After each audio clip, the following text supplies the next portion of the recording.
I'm Emily Thompson. And I'm Kathleen Shannon. And this is Being Boss. In this episode of Being Boss, Kathleen and I are talking about rest and how important it is for being creative, work-life balance, and we're also going to be diving into some business trends that we see for 2019. And finally, we're going to do a quick fire Q&A and answer some of your questions. As always, you'll find all the tools, books, and links we reference on the show notes at www.beingboss.club.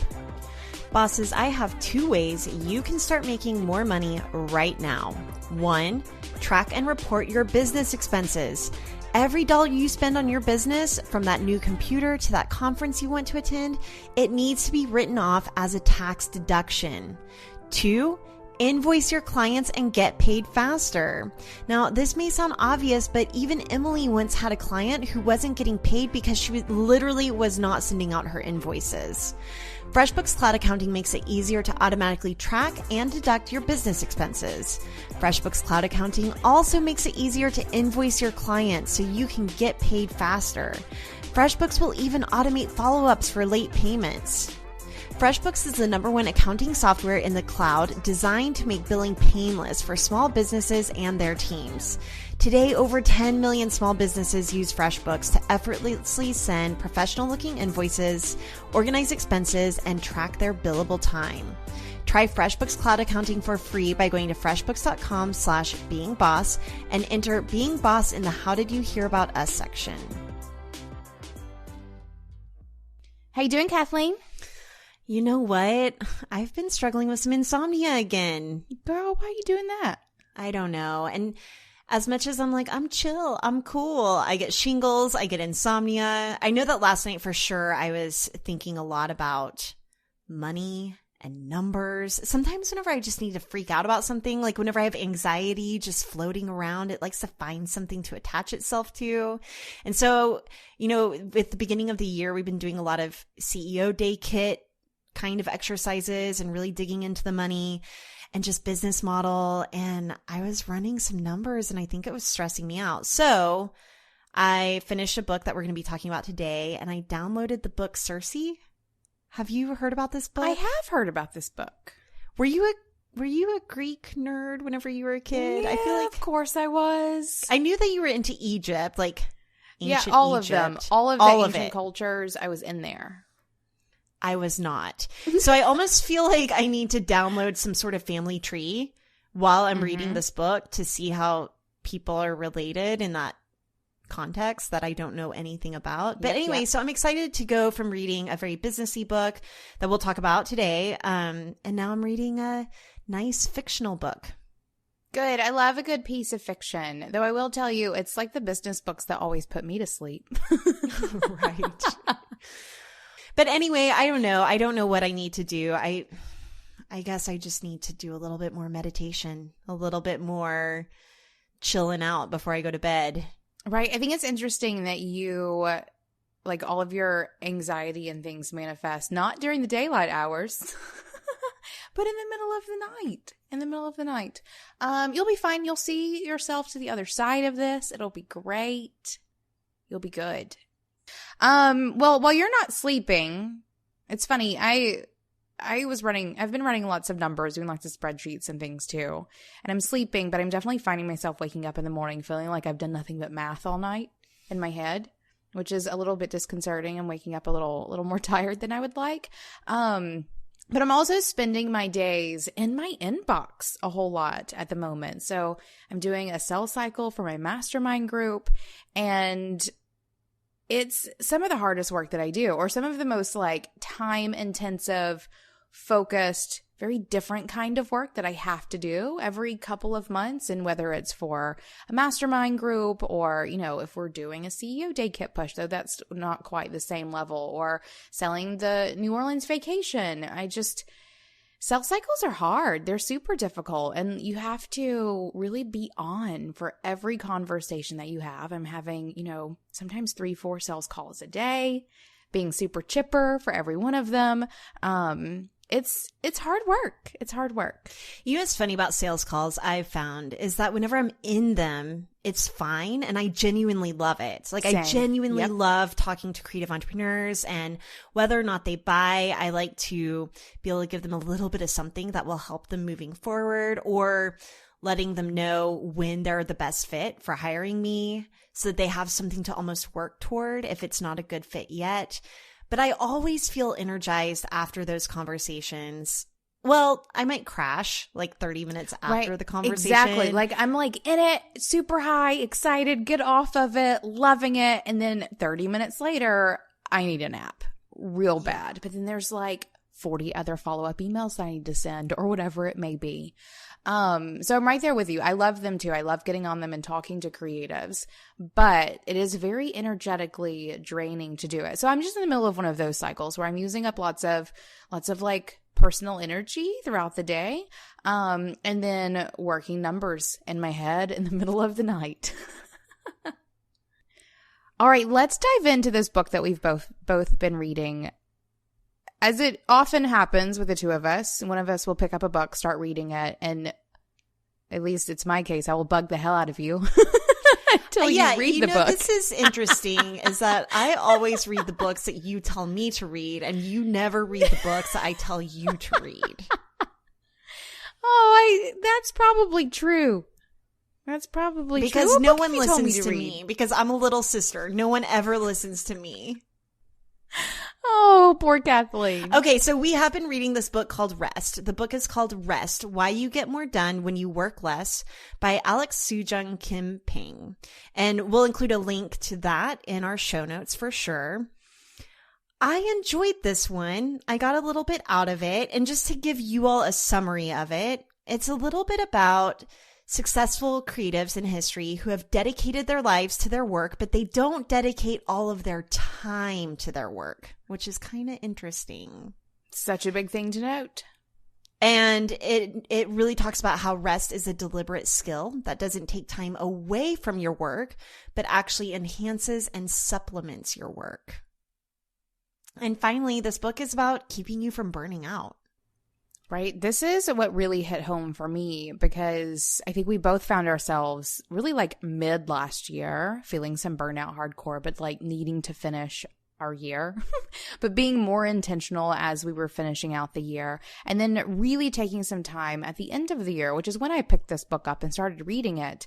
It really just sort of like hit home for me with the timeline that I was in my life. And if anyone has listened to one of the past episodes where we talked about Geography of Genius, this book that Kathleen and I read together and sort of book club together, I felt like this is a really good sort of follow-up to that book. Geography of Genius has become one of my favorite ever books. And this one, it isn't really quite on my like top favorite list, but it was a great follow-up to a lot of the things that were talked about in the previous book by a totally another author.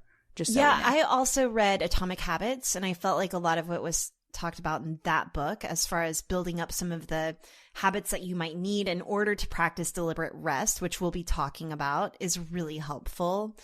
And then I also recently read a book on meditation that really ties into this one. Nice. But I'll share the title of that one later. Okay, let's dive into what rest is to us. Because the thing that I learned in this book the most is that rest is very different for everyone.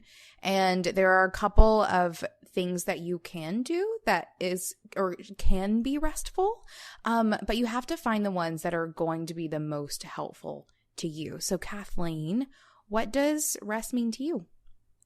Well, before I define what rest means to me, this book really got me thinking about what is work. So in order to think about rest, and because there is so much of a work-life blend in the way that we work from home and that we do what we love, I really wanted to define what my work is first. So obviously, Braid Creative is my work. Being boss is my work. But what I realized in reading this book, that managing my house has become a lot of my work. And this is really awkward for me to talk about because I've always considered work, and home, and they're very separate things. But since my husband has been working very long hours at his job, and we don't have a lot of support around the kiddo since moving to Detroit from Oklahoma. I'm doing a lot of maintaining this house, and a lot of that is falling on my shoulders. So a lot of places where chores were divided, or where, to be totally honest, my husband was doing all this stuff that I didn't even realize he was doing until he wasn't doing it anymore. And I was like, oh, this place doesn't pick up itself. Total little sister. I know, I'm such a brat. But anyway, it's a little awkward for me because I don't like to think of my family as work. And I know that goes against, a lot of people do consider their family their work, and that is like their primary job. But for me, I have a job. I have expertise at Braid Creative and at being boss. So I think of that as my work. But my family has become a lot of work. And that's everything from, right now I'm gathering all of my materials to do all of my taxes. And then I'm also gathering some of Jeremy's stuff, and I'm getting all of this financial organization stuff in place. So I'm contacting lawyers to do estate planning, and I'm contacting insurance agents about long-term disability and life insurance, and just really organizing all of that stuff takes a ton of work. Planning meals, grocery shopping, actually cooking, which is something that I value and I love doing, but that has become work. Then the dishes. That used to be something that my husband did a lot. I'm doing all the dishes now, the laundry, and just general housekeeping. And it's a ton of work. So I thought that was a really interesting realization in reading this book, is that not only is my work, but that my house is work too. Your realization is also one that I had too, around how it is that we do separate work and life. Like on this side of things, we're like, okay, work is work, life is life. But I found that the most interesting differentiator that they made in this book was the idea that rest is mostly going to be the time that you get to dictate yourself. And whenever it is house stuff, a lot of that is dictated by everyone else's schedule. And I think just by defining everything by that term, like, is this something that I'm choosing to do right now because I want to do this right now? If the answer is no, then it's work. Well, except that we have a lot of autonomy in our work. I think that we take a lot of pride in choosing our choices in work and home. So for me, I don't know that definition fully. I'm thinking dishes. I'm not thinking my to-do list at work. That's But totally I'm choosing separate. to do dishes because I want a sink that doesn't have dishes in it. I could not do the dishes and have a dirty sink, right? So it's still ultimately a choice, as most things in my life. And work is a choice. Like, we are definitely Exactly. lucky in knowing that work is a choice. But for rest or play, it's not a thing on your to-do list. Right. And something that you can choose to do at your own free will. Maybe it's those two things that make it rest and not work. Well, and then just the simple fact of like what recharges you. And I'm sure that I could reframe doing the dishes in such a way that is a meditation, but I'm not. I definitely know people like that. I do people too. who love doing their dishes. It's the most like calming moment of their day. I'm not one of those people. For me, it's funny. You said cooking meals, and we'll talk about that one more in a minute. That's one of those that I like to try my best to reframe. And occasionally it doesn't even require a reframe around that being play, around that being rest for me. That's not work, but something that I do enjoy doing. But I also know people in my life that no matter what they're making on what day for whom, cooking is work. That's a good point. And I think for me today, it especially feels a little bit more like work because I'm about to go out of town. And so I'm thinking about feeding my family while I'm gone. And that kind of anything that involves logistics and planning to me feels like work. But in this, I got to really start thinking about what is rest. And what's funny is that the cover of this book, I'm not a fan of the cover. It's like flip-flops. And I don't think of rest, especially as they frame it up in this book, as flip-flops. Rest is not flip-flops. It's not numbing out and playing threes on my phone, which is what I'm which is what I'll tend to do whenever I'm quote unquote resting.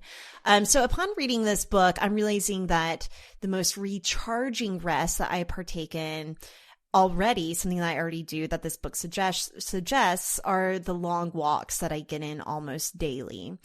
I will say though that this book made me think about how much I'm listening to podcasts while I'm doing things like cooking and walking. And I wonder if that's interfering with my ability to feel recharged in those. But I love it. I love listening to podcasts, but I think that it might be draining my attention a little bit and filling my brain with more stuff.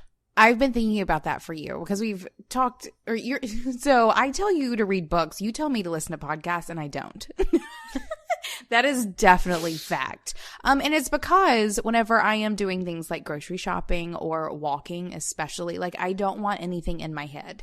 It's not restful for me to be listening to things. And I think about that a lot for you and how much you listen to podcasts and how you're always doing it. I've always wondered, like, is Kathleen doing herself a disservice?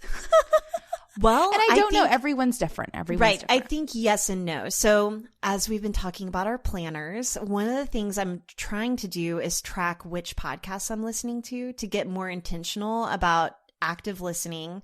So I would like to still listen to podcasts while I go on walks, but while I'm cooking dinner, I want to be listening to music.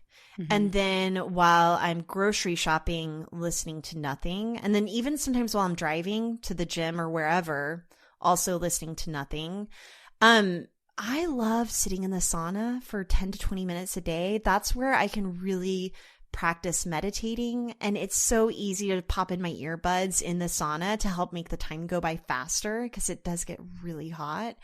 But instead, I've been leaving my earbuds out of my ears, sitting in the sauna, and using that time to practice meditating. And then the only other thing that I do that feels very restful and recharging for me is my morning coffee and staring out the window. And oh, this is really interesting. So this book is a fan of waking up early, which, Emily, I'm so curious to hear your thoughts on this because we've kind of been the anti 5 a.m. club. I think that there's this trend a while back, or probably even a book that's all about waking up early to get stuff done. And we were like, what? No, we're sleeping. Absolutely not. That and cold showers will never be on my list. Okay, cold showers is the best idea ever. But actually, since getting shingles, I have not done cold showers. I'm afraid of what it will do to my nervous system. Oh, I know, right? But so anyway, I've been waking up early in the morning. My husband has been getting up as early as 4:45 for work to have phone calls with the other side of the world. And I will wake up between like 5:45 and 6:15. And Fox usually sleeps in for another 45 minutes to an hour. And I have found during that time, I'm able to have my lemon water, my coffee with my mushrooms blended in. And after my husband gets off of his calls, I feel energized enough to have a conversation with him. And there's not a kid interrupting us. I haven't been worn down by the day where I just don't want to talk anymore. So that's been really cool, is like waking up early, not only to have time to zone out with my coffee and kind of wake up and look at my planner and start to figure out my day, but also to have conversations with my man.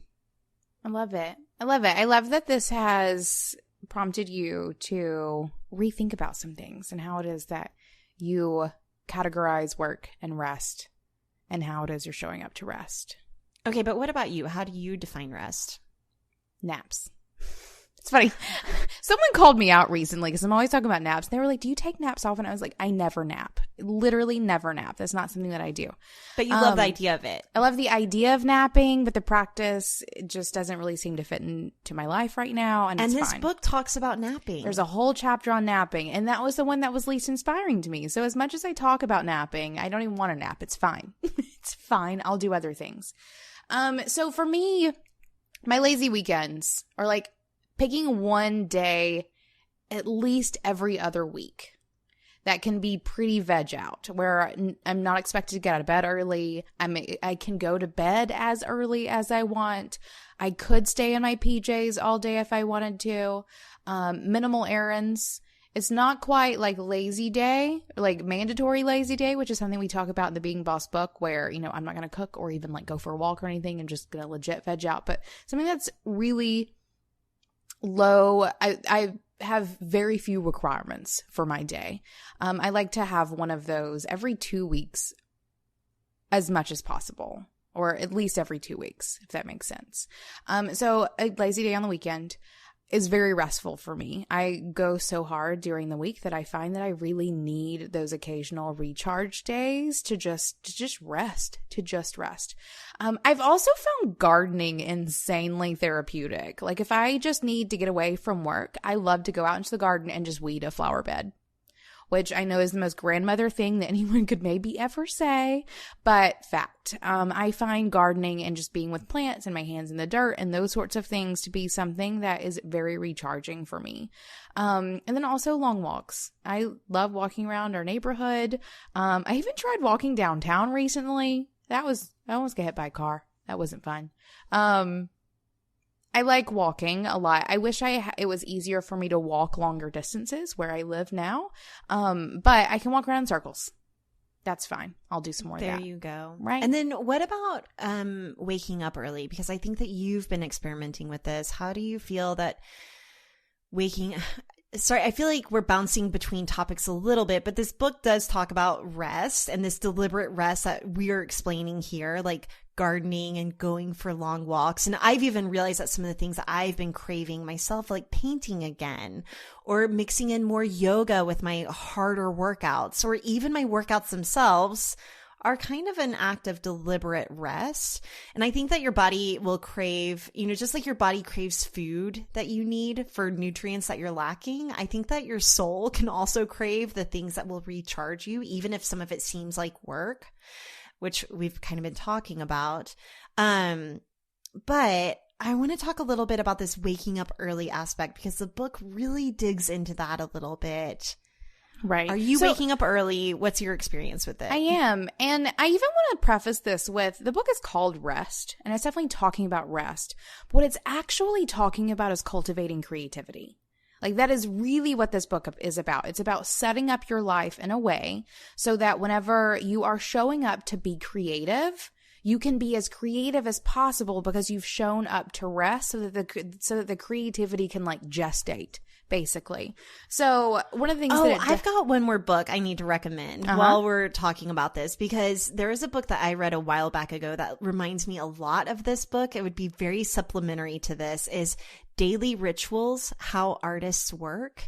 And it really just outlines a lot of the people that were even mentioned in this book, like what their day from morning to night looks like, and when they're working, when they're taking a nap, when they're going hunting. And I just found that book really fascinating. But this book really digs into the science of it, kind of like how it actually works to recharge you. Yes. And so one of the things that it does talk about is your morning routine. So how can you prepare yourself for the most creative day possible, and to give yourself the space to rest whenever it's time to do that. And one of the things is waking up earlier. So I have for a very long time been insanely anti-alarm clock. Like, that is one of my tenets of being is no alarm clocks. But I think I mentioned this in the January episode, where I decided to restructure my work days, to redo my time blocking so that I was actually waking up earlier. And just to further explain, for the past several years, we don't get out of bed until 8 a.m. Like, we homeschool, we don't need to get up before 8 a.m. So we haven't been. So as a family, no one's out of bed until 8. And even then, that's Lily coming to get in bed with us, and us really not getting out of bed till like 8:15 or 8:30. So this is a really big change for us to restructure our day so that someone is up in the house quite a bit earlier. So I've been setting an alarm clock every single morning for 6:05. And I have a really good circadian rhythm. Like, I can readjust quite quickly and quite easily. And I'm finding myself waking up just before my alarm clock goes off every morning, but I'm still keeping it going so that I can get up, be in the studio by 6:30, and get in an hour and a half of work before 8 a.m. and the rest of the house starts stirring. And I'm doing this because one of the things that it talks about in the book is how getting up really early in the morning to do your creative work first can be really good for like the place your brain is in at that time of the morning. You're not, being super reactive to everyone around you. The world is quiet. No one's expecting you to email. You can turn it all off and use that like kind of sleepy brain to just create without judgment. And so I've been getting up to do that creative work first thing in the morning, which usually includes some writing or some design work. And I've been totally energized by it. I'm definitely not much sleepier. I am going to bed a little bit earlier to compensate, but it's not affecting my day in a negative way. I also halfway anticipated myself to only do it for about 2 weeks, but I've literally done it every weekday morning since I've started doing it. And I imagine I will continue doing it. And David has started getting up at 6:30 with me. Nice. Which is crazy because David is like, if it weren't for me, David would sleep until 11 a.m. every morning without even thinking about it. Like he's just one of those people. I think his night and day would switch really easily if he didn't have a family who would not allow it. So that's been a really fun adjustment that we've seen. And the thing that has done for me is I initially started doing it thinking that I would work the same amount of hours every day, just in different chunks. What I found though is once I get going, I have a hard time stopping, guys. So what has basically happened is that when I'm because I'm starting earlier in the morning, I'm kind of putting more hours in every day. And I don't feel any more drained at the end of the day because I'm doing an hour and a half block in the morning. I'm taking a 2-hour block to like have breakfast with my family and get ready. And then I'm taking a better lunch break than I have ever taken ever. But I'm still working more every day than I used to. And what this is equated to is now I'm taking Fridays off. So I'm having a 4-day work week, a 3-day weekend. I'm working the same amount of hours and feeling significantly more productive and having better breaks during the day. It's kind of magical. And you've also shifted how you've time blocked out your schedule, right? Yes. Yes. So I'm only doing meetings now on Monday, Tuesday, and Wednesday, like my last block of the day. So that's like 2:30 to 5 or so. I'm doing a 10 to 12 block of working during the day. That's usually just like tasks and emails. And then that morning block is 6:30 to 8, which I'm doing creative stuff, whether that be writing or designing. So I get a 2-hour lunch break, or really a 2.5-hour lunch break, a 2-hour breakfast break, and then Fridays off. So I rewrote my ideal day too. Good. After you did yours. So I was like, okay, what would mine look like? So I will share mine with you. I wrote it down in my planner here. So my ideal day is that I wake up at 6 a.m. and kind of do my chillin', zoning out with my coffee, conversations with my husband. And then from 6:30 until about 7:45, I would like to use that time to plan and outline my day and tasks and like really create the bones of whatever creative work I'm doing. So for example, if we have a marketing plan at Being Boss, I'm writing out the outline of that and starting to assign dates to it. Or if I'm working on conversation slides for Braid Creative, I'm figuring out the outline and I'm starting to block out pages in InDesign of what content will go where. And then I would ideally at 7:45 go for a walk.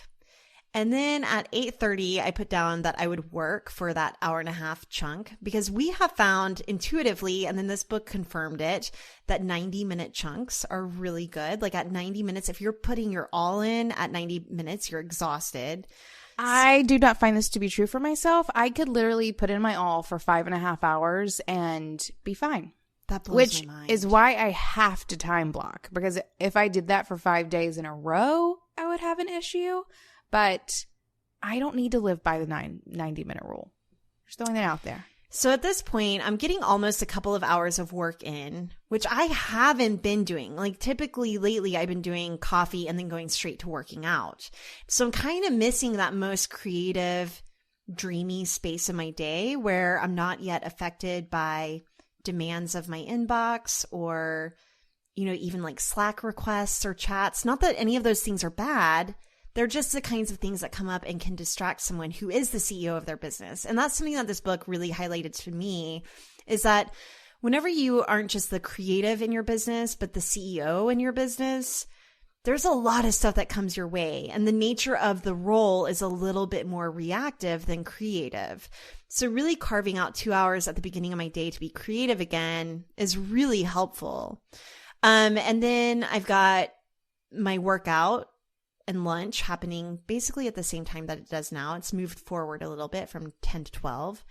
Then from 12:30 to 2:30, I just have work. So again, that might be deep work. That might be meetings. That might be whatever it looks like.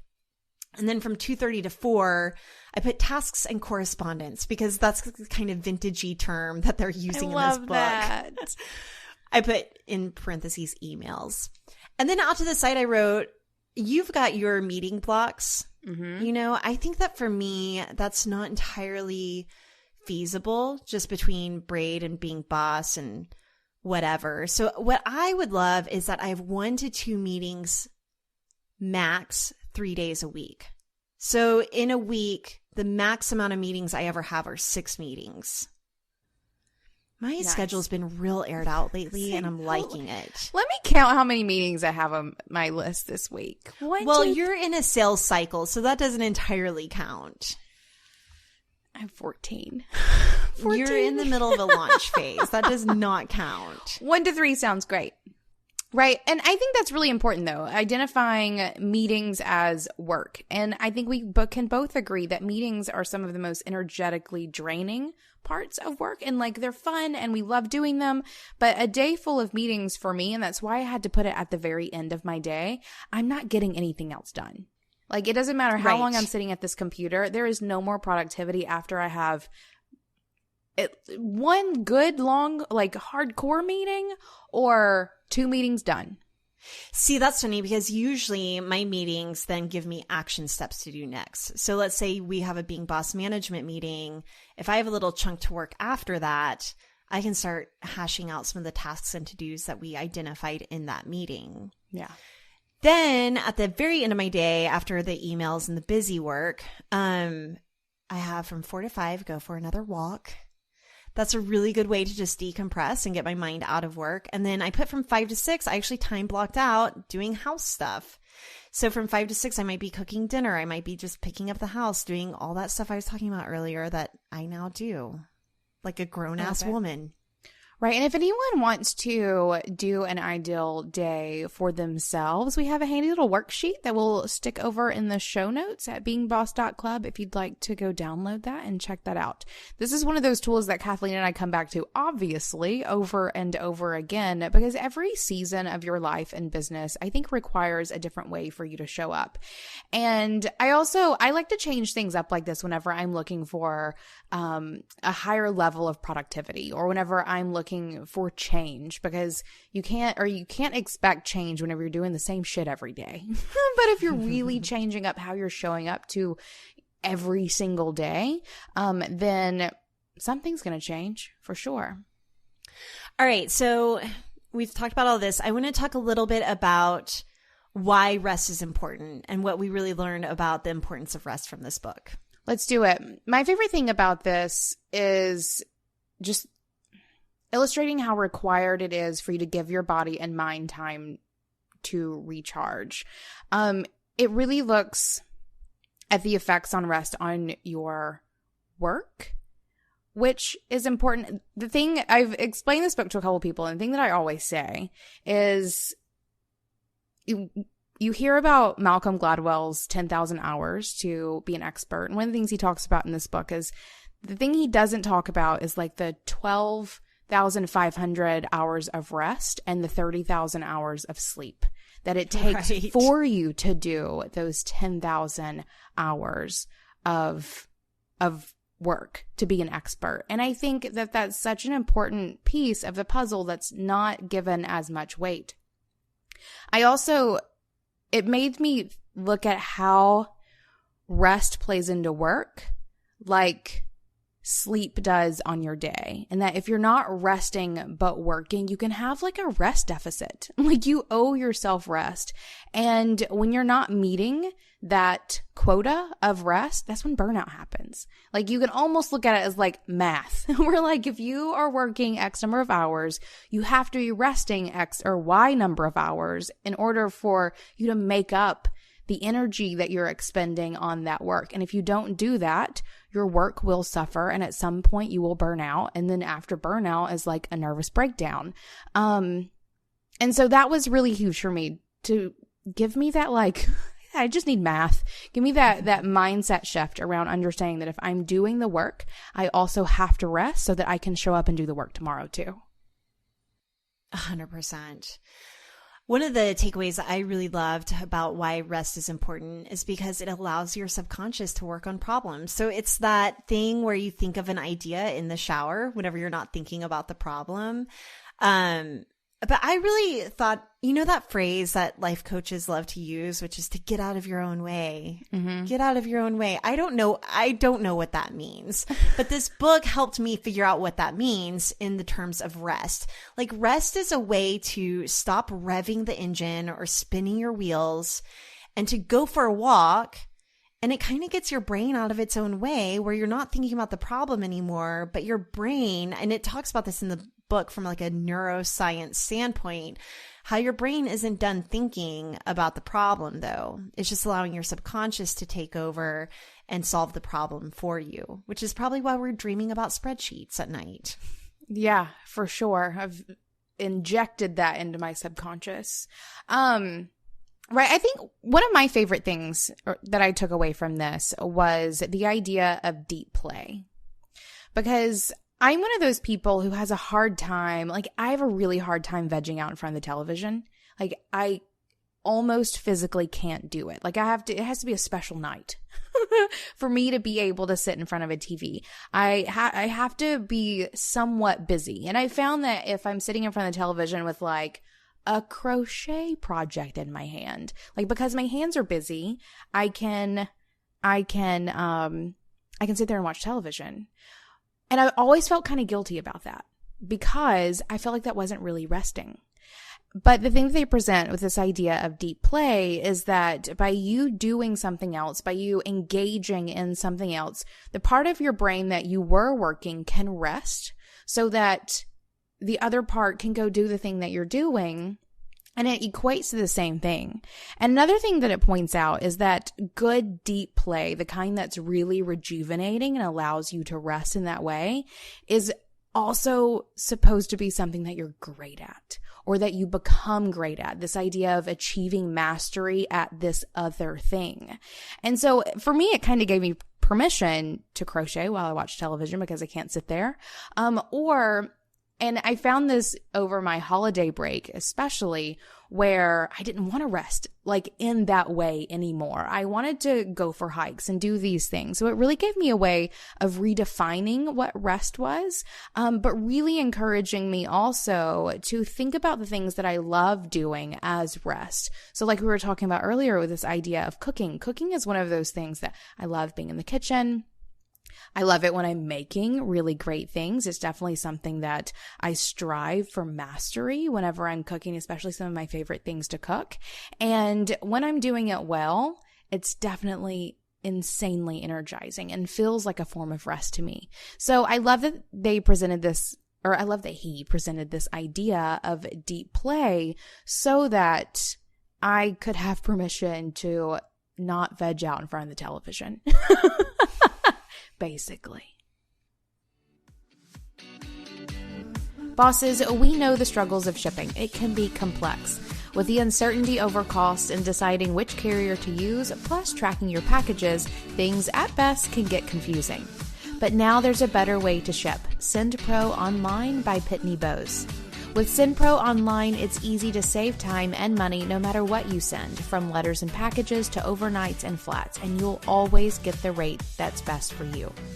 You can use SendPro Online to easily compare USPS and other shipping options all in one online tool. You can use them to print shipping labels and stamps on your own printer and to track all of your packages and get email notifications when they've arrived. Use SendPro online for your business for only $14.99 per month, and our listeners can get a free 30-day trial when you visit pb.com/beingboss. You'll also receive a free 10-pound scale to help you weigh your packages and accurately calculate the cost of shipping, so you'll never overpay. Get your free scale and 30-day free trial now at pb.com/beingboss.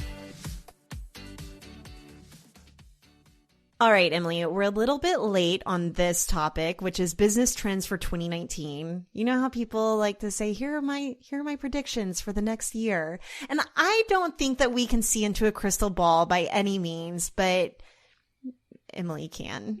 But maybe these are, for me, more of what I'd like to see along with trends that I'm already noticing. Yeah, these are some of the things that I've gathered from having tons of conversations with creatives. Whenever I came back from the holidays, I basically started emailing everyone that I know. And I was like, let's chat. And so many of these things are coming up in literally every single conversation that I'm having. And these are people who have brick and mortar stores. These are people who do online and offline. These are people who make all of their money online. And there is this very definite general trends, multiple, that I'm seeing. I'm excited to talk about them. Might blow your minds. All right. So the first one that I've got is that I think over the past few years, we've been all about automation and playing the algorithms and sales funnels and automating. And I think that 2019 is going to be a little bit more about one-on-one services and in-person connection. So for example, you're in a sales cycle right now with your mastermind and you're getting on the phone with these people. You're getting face-to-face. You're sending out Wolfpack emails. It isn't just getting people through a funnel and signing up. It's very much more high touch. And I see that happening across the board. For sure. And this is also one of the things that I'm seeing. Everyone's like, I think I'm going to go back to one-on-one work. Everyone I'm talking to is experiencing what I'm calling the bubble popping. The bubble is popping of online marketing. And this is something that internally I've been talking about for probably about a year and a half or two, where I could see it coming, where now there's just so many of us in here playing the game, passing money back and forth, that the bubble's popping. The usual strategies are not working. Courses are absolutely everywhere, and the vastness of social media is making our content harder to garnish any sort of attention. So I think we're all thinking about how we can go back to the old ages of actually personally connecting with people, of having 100 raving fans over 1,000, 10,000, 100,000 Instagram followers, and looking at how we can do things better and not bigger, because businesses are run through very few tight, amazing connections, or the kinds of businesses that stay around for a really long time. It's not those that are blasting it out to everyone and hoping that it sticks somewhere. So yes to one-on-one, yes to in real life, and yes to like those very personable connections. I think we're going to see a lot of people moving away from mass marketing and creating a thing for the masses and really focusing on how it is that they can just serve 1, 2, 3 people at a time. All right. I think that the definition of what it means to be a boss, here at Being Boss, we're talking to creative entrepreneurs, but I think that what it means to be a boss is about to become a lot more fluid. So I'm finding that bosses are finding employment in places that fulfill them. And that might be that they're working at a company and that they're working at a day job, but they're taking some of the principles that we talk about here for creative entrepreneurs and the things that we're talking about in our book, and they're taking it to the workplace to have ownership and creative fulfillment, even if they're working for someone else. I also see that there's going to be a lot more hybrid work situations. There's going to be part-time work. You might be cobbling together a bunch of different revenue streams where you're part-time somewhere, like at a day job, and then you've got your side hustle, and that's taking up 25% of your time. And then maybe the other 25% of the time, you're doing another creative collaboration that's only going to last 3 months, but will pay you a little chunk of money. So I'm seeing that there's going to be a lot more fluidity between how we define ourselves as bosses. I agree. And I completely agree with these multiple revenue streams too. It's something that we've been doing for years, and it's something that I'm seeing more and more people either doing or wanting to do. I think for people who have full-time jobs, for a while they've seen it as, or seen online business as a way to sort of stretch into other revenue streams. And now I think it's going to start going back in the other direction a little bit, or thinking about, someone who's built a really healthy revenue stream on, digital products or something like that, who are going to go dabble in physical product, or who are going to go back to that one-on-one coaching or work that they were doing or whatever it may be. So I agree with that. I also think there's going to be a very big conversation about what entrepreneurship is. I think that term is going to be continually defined and redefined. And I think there's going to be a backlash against people who try to use that term when maybe they shouldn't be, or whenever they are not real entrepreneurs, however that is going to be defined. I think specifically about Uber drivers. I've read a couple of articles recently about someone who posts on social media or somewhere that I'm an entrepreneur, I'm an Uber driver, and everyone's going, huh?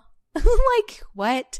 Or if you're grocery shopping for Shipt or some other app that you can order your grocery shopping from. I think there's a difference between freelancing and finding, revenue wherever you can or will or want, and what it actually means to start a business and be an entrepreneur.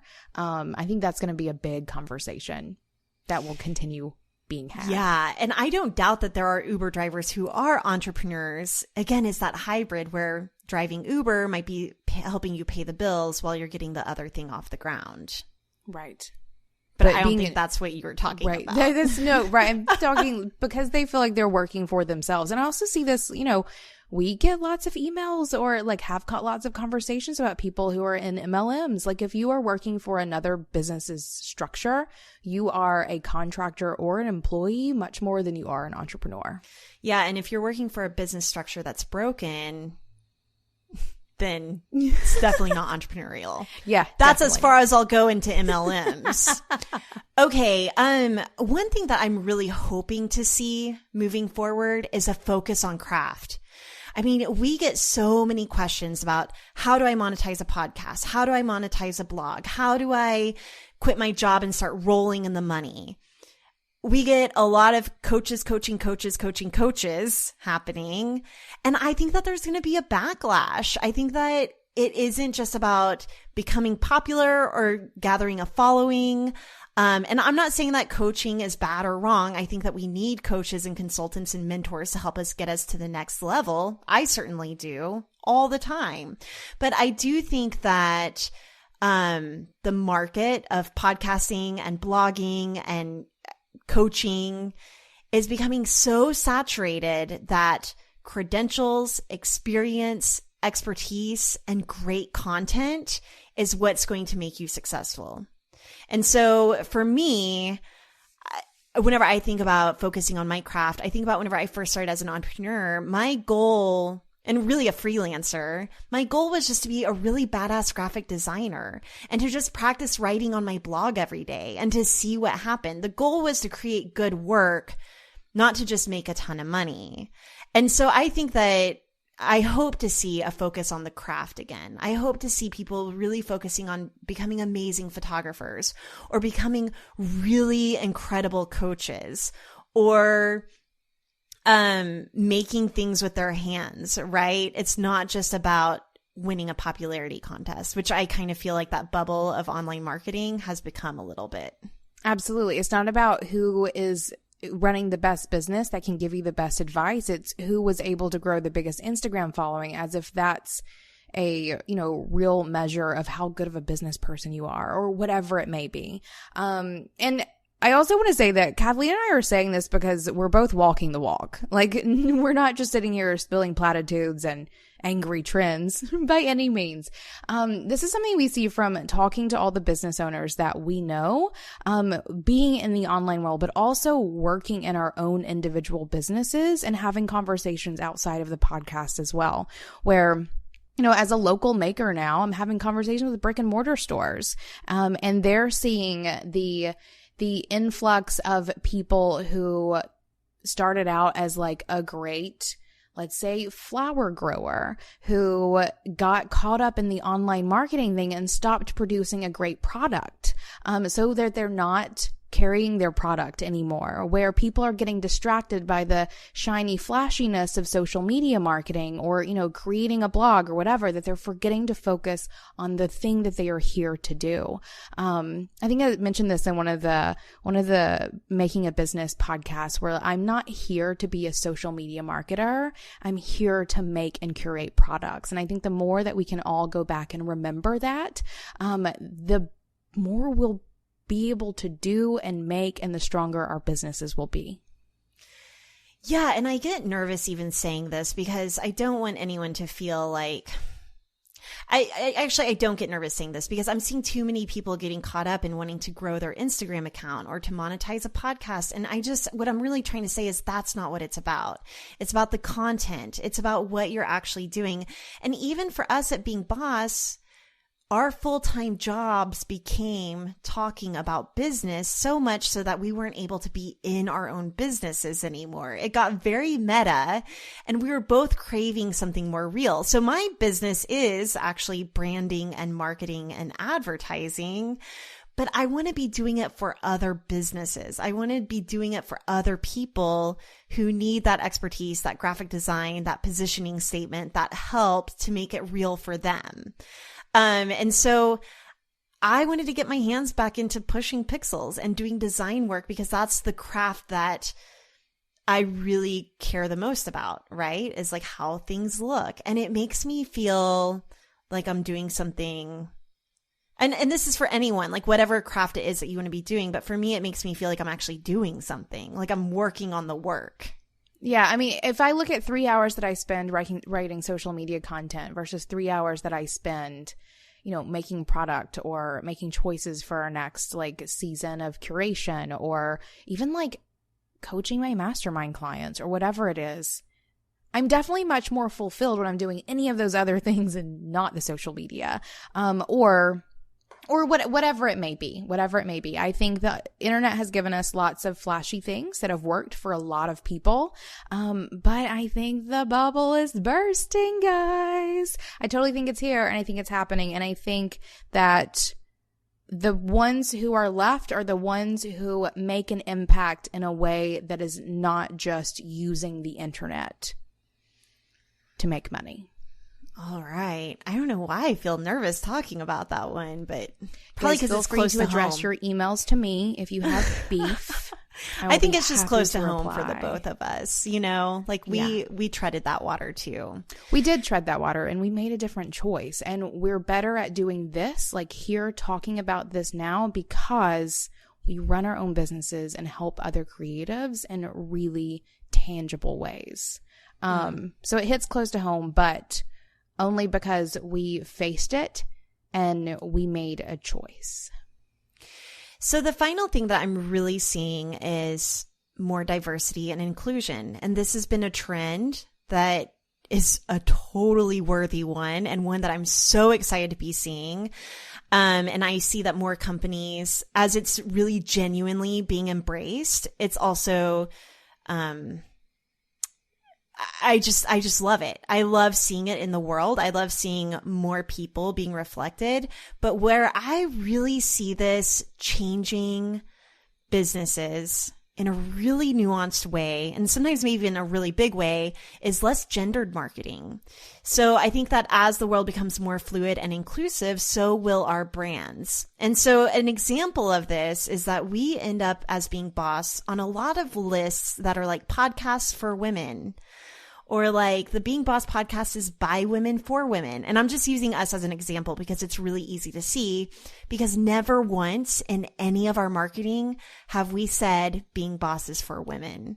And so in some ways, I feel like it's almost a little sexist that we are being bucketed as a podcast for women because we're women, and we are for women, but we're also for men, and we're for all genders. So I think that also, where this might be an example is just the other day I was coaching a former client of mine. And she does kids t-shirts, and she was asking me just a very practical question about, should I separate them as like boys, girls, and then unisex? And I was like, I don't know, like as a mom to a kid, and Emily, I'm sure that you've felt this too. Yes, there are some clothes that are very feminine and there are some clothes that are very masculine, but for a 5-year-old boy, a lot of times I'm shopping in whatever section has his size, you know?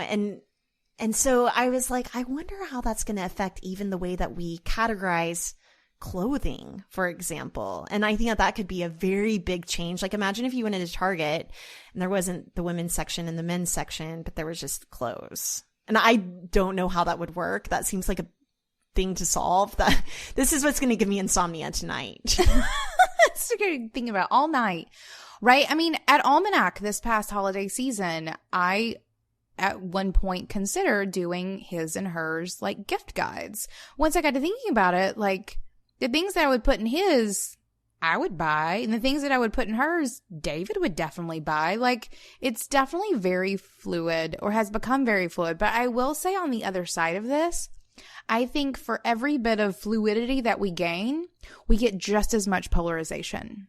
Because one of the trends that I do see in our crowd especially is women who will only work with women.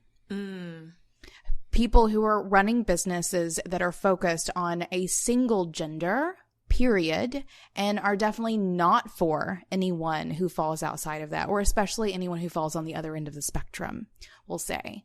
And so that's something that I see. I have thoughts about how I think it will play out and where I may see, or where we may see some backlash. But I won't make any more guesses than that. We can just see what happens. We'll just see what happens. We'll see what happens. And I just want to be clear. Thank you to any of you who have put us on a list of podcasts for women. I'm just saying that that's an example of where I've been like, but wait a second, we're for everybody. Or like whenever I get emails from guys who say something like, I know you're a podcast for chicks, but I love the business advice you give. I'm just like, come on. Right. Agreed. Completely agreed. It can be frustrating. So that's what I'm kind of hoping to see. Or, you know, maybe not. Like, do whatever feels good to you. If you want to stay, you know, for women in your marketing or just for men in your marketing, that's cool too. I just think that it's going to be a conversation just like we're having here. I think it's going to be a continued conversation. Whether we're planning out work or rest, tracking time is one of the ways we hold ourselves accountable to doing the work we commit ourselves to do. But tracking time shouldn't take up the precious time you have. That's why we use Timely.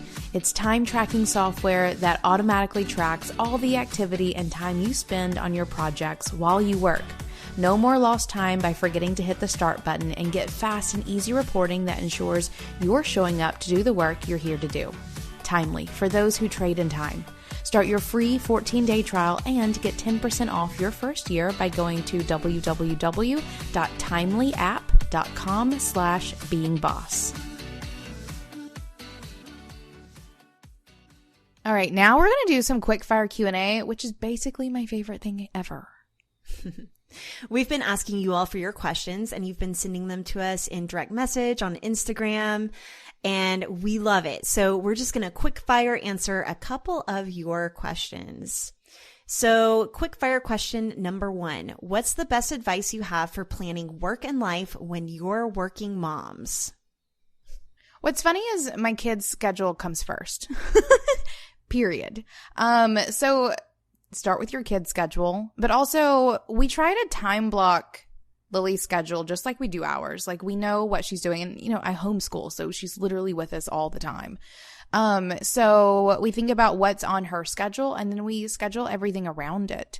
Because hers is the least easily maneuvered, I suppose. And then we just time block it around her schedule. So the same as anything else, time blocking, you can go to beingboss.club/time to learn more about our time blocking habits. But I start with her schedule, and then I block my stuff around it. And mine comes down to one word: daycare. And done. All right. Next question. And the next question is, how do you time block if your schedule is sporadic? So in this instance, it's a fitness instructor who will substitute some classes. So what advice would we give her? I think same thing, except instead of a kid, I think for anyone, if you have a sporadic schedule, it's finding the things that you can nail down. And it's leaving open windows where things can be more fluid. So we do this on days where, let's say I have a meeting that's standing, but no one really knows when it's going to happen until it happens. Like, I'll do everything around that. I'll time block my morning. I'll have my afternoon, but that time in the morning or time in the middle just stays super fluid. I think you can make time blocking work for you no matter what your schedule is, no matter what your priorities are. It's just recognizing those priorities and leaving open spaces to take care of any fluidity or sporadicness that you may come into contact with in your schedule. Yeah, I love the idea of having just one thing a day that's non-negotiable for you. So really blocking out a time for something that you want to do. And even if you're asked if you can sub a class, prove it to yourself that you're going to hold that one commitment by maybe saying no to just that one thing, or maybe having a stretch of time that you block out for, I'm available during this time to move things around and to be flexible to sub some classes. One thing I wanted to mention though, earlier in this episode, I shared my ideal day after reading that book, Rest. And one thing I want to point out here is that I'm giving myself a lot of grace to not have the perfect ideal day every day. I'm going to practice just maybe getting 1 or 2 a week. I love being all or nothing, and I kind of want to just do it or not. Like, if I can't do it all the way, I'm not going to do it at all. And I really just decided to give myself some grace in this ideal day and just to practice it and to try it on for size. So for this question, I would say just practice time blocking your schedule and start to uncover some patterns along the way whenever it comes to subbing classes. Are there certain times that keep coming up? And then maybe you could start time blocking, okay, I might sub classes here. And really just gather the information and see what you can do. Great advice, Kathleen. Thanks. All right, that's all we have time for today. But we have a ton of questions from you all, so we'll continue answering them at the end of every episode. Okay, Emily, so you busted out this beautiful color-coded spreadsheet. And you had listed even in this spreadsheet some of our roles and duties and our marketing plans and our numbers. And it kind of looked a lot like our CEO Day Kit. Well, you better bet. But that's exactly where it came from. And it stemmed from me doing some of the exercises in CEO Day Kit. It really spurred me to think about what it is that we wanted to do in our business for the new year, except a little differently this year. I used those to create some spreadsheets, but it definitely started with the exercises, the worksheets that we include in CEO Day Kit, a tool that we use every year to plan our year ahead. So it really gives us a chance to sit down, get really clear on all of our goals, on all of our intentions. It helped me think about my word of the year and some of my words of the month coming up. So if you guys want to get aligned and in the know with the nuts and bolts of your business, check out our CEO Day Kit at courses.beingboss.club. Thanks for listening. And hey, if you want more resources, we're talking worksheets, free trainings, in-person meetups, vacations, and more. Go to our website at www.beingboss.club. Do the work, be boss.